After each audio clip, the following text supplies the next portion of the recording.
আমাদের দলের প্রতিষ্ঠাতা শহীদ রাষ্ট্রপতি জিয়াউর রহমান সাহেব যেভাবে একজন সৎ মানুষ হিসেবে তার জীবনযাপন করেছেন, সেই আদর্শ উনি অনুসরণ করেছেন। আজকে শ্রমজীবী মানুষরা শোষিত, নির্যাতিত, নিপীড়িত। এখন এই মানুষদের সবচেয়ে বড় সমস্যা হলো অসংগঠিততা। আজকে বাংলাদেশ জাতীয়তাবাদী শ্রমিক দলের উদ্যোগে সারা দেশব্যাপী অসংগঠিত শ্রমিকদেরকে সংগঠিত করার জন্য কাজ চলছে। কি কারণে? ঐক্যবদ্ধ শ্রমিকরা যদি তাদের দাবি আদায়ের জন্য যে কাজ করতে পারবে, অসংগঠিতভাবে থাকলে সেটা সম্ভব নয়।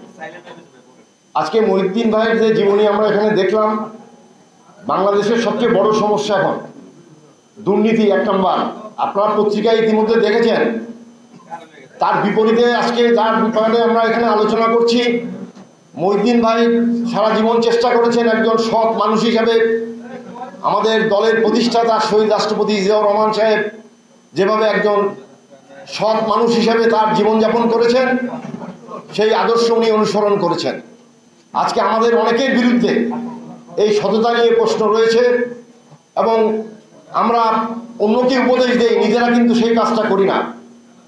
ছাত্র শ্রমিক জনতার যে গণ আন্দোলনের মধ্যে নতুনভাবে বাংলাদেশ গঠন করার যে আজকে পরিস্থিতি উদ্ভব হয়েছে, এই পরিস্থিতিতে আজকে এই শ্রমজীবী শোষিত মানুষদেরকে শ্রমিক দল, বিশেষ করে পাট শ্রমিকদের সাথেও প্রায় 1 কোটি চাষি সহ সবাই জড়িত রয়েছে।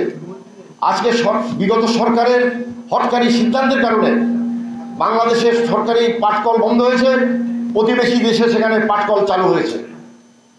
আজকে এই যে 70,000 শ্রমিক বেকার রয়েছেন, আমি পাটকল শ্রমিক দলের নেতৃবৃন্দকে আমি অনুরোধ করব, আজকে মাঠে যদি আমরা এই শিল্পকে বাঁচাতে চাই, বিশেষ করে শ্রমিক দল, এবং যেহেতু বাংলাদেশ জাতীয়তাবাদী দল এখন দেশের মানুষের পক্ষে আগামী দিনে একটা কল্যাণমূলক রাষ্ট্র গঠন করার লক্ষ্যে আমাদের ভারপ্রাপ্ত চেয়ারম্যান জনাব তারেক রহমান 31 দফা দিয়ে সারা দেশের মানুষকে সচেতন করছেন, যাতে আগামী দিনে এই রাষ্ট্র একটা কল্যাণমূলক রাষ্ট্র হয় এবং এই সমস্ত সভ্যতার নির্মাণের জন্য যে শ্রমিকরা কাজ করছেন তারা যাতে সেখানে ঠিকভাবে মূল্যায়িত হন।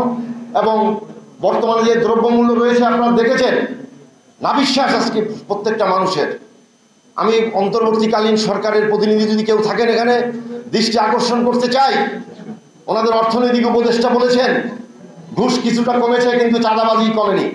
দেশের মানুষ চায় আপনাদের এই সিন্ডিকেট দ্রব্যমূল্য কমিয়ে সাধারণ মানুষের ক্রয় ক্ষমতার মধ্যে আনেন।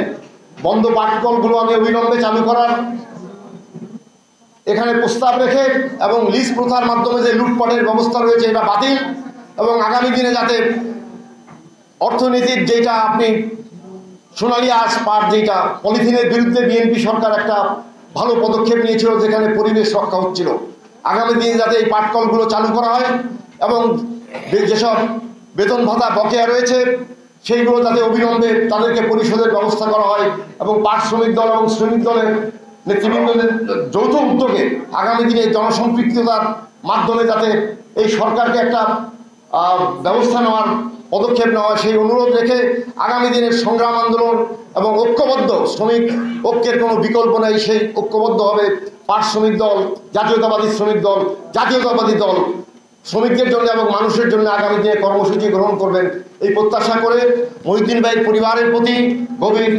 সমবেদনা এবং মহিউদ্দিন ভাইয়ের আত্মার মাগফিরাত কামনা করে আমার সংক্ষিপ্ত বক্তব্য শেষ করছি। আল্লাহ হাফেজ। বাংলাদেশ জিন্দাবাদ। বাংলাদেশ জাতীয়তাবাদী পাট শ্রমিক দল জিন্দাবাদ।